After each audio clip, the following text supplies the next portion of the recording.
सबको अस्सलाम वालेकुम। आप लोग कैसे हैं? हम उम्मीद करते हैं आप लोग अच्छे होंगे। दोस्तों, हम आप लोग के बीच कुछ बताने जा रहे हैं अपनी बीवी फातिमा और अपनी अली साहब के बारे में। बाकी वीडियो में आप लोग अंत तक बने रहिएगा, बीच में वीडियो मिस मत कीजिएगा। दोस्तों, लास्ट तक ज़रूर वीडियो देखिएगा, हम उन लोग के बारे में ज़रूर बताएंगे और आप लोग वीडियो को मिस मत कीजिएगा। हमारे जो मोहम्मद साहब के इकलौती लड़की बीबी फातिमा थी, उनकी शादी हमारे सल्लल्लाहु अलैहि वसल्लम मोहम्मद साहब शेर खुदा अली साहब से किए। और जब हमारी बीवी फातिमा शेर खुदा अली साहब के घर गई तो वहाँ कुछ परेशानी आ गया, जिससे वहाँ 2-2 3-3 दिन हमारे अली साहब और हमारे बीवी फातिमा भूखे ही रह रह के अपनी रात गुजारे हैं लोग। उकरी बाद से हमारे अली साहब हमेशा बीवी फातिमा को ताना मारते थे कि जब से तुम बीवी फातिमा हमारे घर आई हो तब से हमें फाका ही फाका बीतता है। हर वक्त बीवी अली साहब ताना बीवी फातिमा को मारते थे, मगर हमारी बीवी फातिमा ऐसी लड़की थी कि उनकी हर ताना को अपने दिल में बर्दाश्त कर लेती थी और छिपा कर रखती थी। जब हमारी बीवी फातिमा अत हो गई तो अपने अब्बू के पास रो रो कर ये बयान सारा कहने लगी कि अब्बू जान, जब से हमारे सहवर अपने घर शादी करा के लेके आए हैं, कुछ हालात हम लोग का सही नहीं है, जिसके वजह से हमें हमेशा ताना मारते हैं कि जब से तुम बीवी फातिमा हमारे घर आई हो तब से हमें फाका ही फाका बीतता है। बाकी हमारे सल्लल्लाहु अलैहि वसल्लम मोहम्मद साहब अपनी लड़की को समझा कर बीवी फातिमा को चुप करा दिए और कहने बेटी जाने दो, हर पति अपनी पत्नी को कहते हैं, इस पे तुम गौर मत करना। और उसके बाद से हमारे मोहम्मद सल्लल्लाहु अलैहि वसल्लम जो मक्का में एक ही मस्जिद था, वहीं सारे हमारे पैगम्बर लोग नमाज़ पढ़ते थे। तो हर जुमा का नमाज हमारे सल्लल्लाहु अलैहि वसल्लम मोहम्मद साहब पढ़ाते थे। उसके वजह से हमारे अली साहब भी मस्जिद में नमाज़ पढ़ने जाते थे। जब सभी लोग जुमा का दिन था, सभी लोग नमाज़ पढ़ने चले गए। उसके बाद से जब नमाज ख़त्म हो गया, उसके बाद से हमारे सल्लल्लाहु अलैहि वसल्लम मोहम्मद साहब फरमाए कि जितने सारे पैगम्बर हैं अपने अपने घर चले जाइए, बाकी जो इसमें हमारा दामाद अली साहब है वो यहाँ ठहर जाइए, वो नहीं, उनको नहीं जाना है, वहीं रुक जाइए। हमारे अली साहब थोड़े टाइम के लिए घबरा गए कि अब्बू जान सबको घर भेज रहे हैं, हमें क्यों रोक रहे हैं, हमसे क्या खता गलती हुई कि जिसके हमारे अब्बू जान हमें रोक रहे हैं। बाकी हमारे मोहम्मद साहब तो अपने दामाद को समझाने के लिए रोके थे कि इस तरह उनको हम समझाएं कि हमारे दामाद को उनका जो भूखा का प्राकृतिक उनकी जो नफ़रत है मेरी लड़की का बीवी फातिमा का, उनसे दूर हो जाए।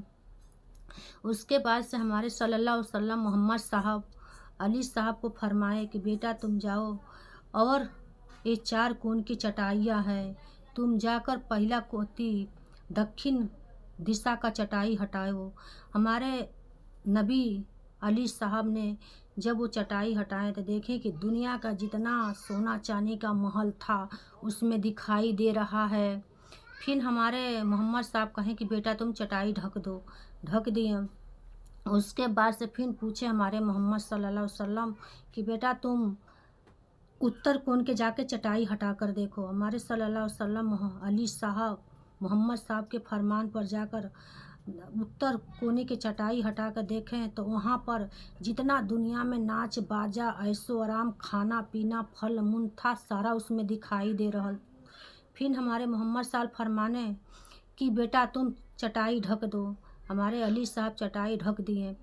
फिर हमारे मोहम्मद साहब सल्लल्लाहु अलैहि वसल्लम फरमाए अपनी दामाद से कि बेटा तुम जाकर तुम पूर्व साइड के चटाई हटा कर देखो।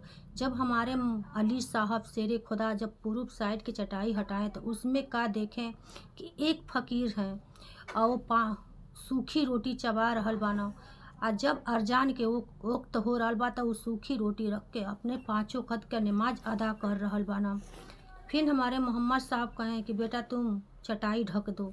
हमारे अली साहब चटाई पूर्व साइड के भी ढक दिए, तीसरा कोण के भी चटाई ढक दिए। फिर चौथा कोण जो था वो पश्चिम कोना था। फिर हमारे मोहम्मद साहब कहें कि बेटा तुम चौथा कोण के चटाई हटा कर देखो। हमारे शेरे खुदा अली साहब चौथा खून की चटाई हटाएं और उसमें देखें कि जो फ़कीर वहाँ सूखी रोटी खा रहे हैं, वही फ़कीर वहाँ जन्नत में फरिश्ते आगे पीछे खड़े हैं और कह रहे हैं जल्दी सूखी रोटी खाओ, आप बहिश्त में चलो, जल्दी सूखी रोटी खाओ, बहिश्त में चलो। और उस फ़कीर को मलमल की चादर में लपेट कर और जन्नत में लेके जा रहे हैं। फिर हमारे मोहम्मद साहब कहें कि बेटा तुम चटाई ढक दो। हमारे शेरे खुदा अली साहब चटाई रख दिए और हमारे मोहम्मद साहब फरमाए कि बेटा तुम अब हमारे पास आओ। अली साहब अपनी ससुर मोहम्मद सल्लल्लाहु अलैहि वसल्लम के पास गए और हमारे सल्लल्लाहु अलैहि वसल्लम मोहम्मद साहब अली साहब से सवाल किए कि बेटा तुम इस चारों में से तुम्हें क्या चाहिए, जो तुम्हारा इच्छा हो हमें बताओ बेटा, हम तुम्हें पूरा करेंगे।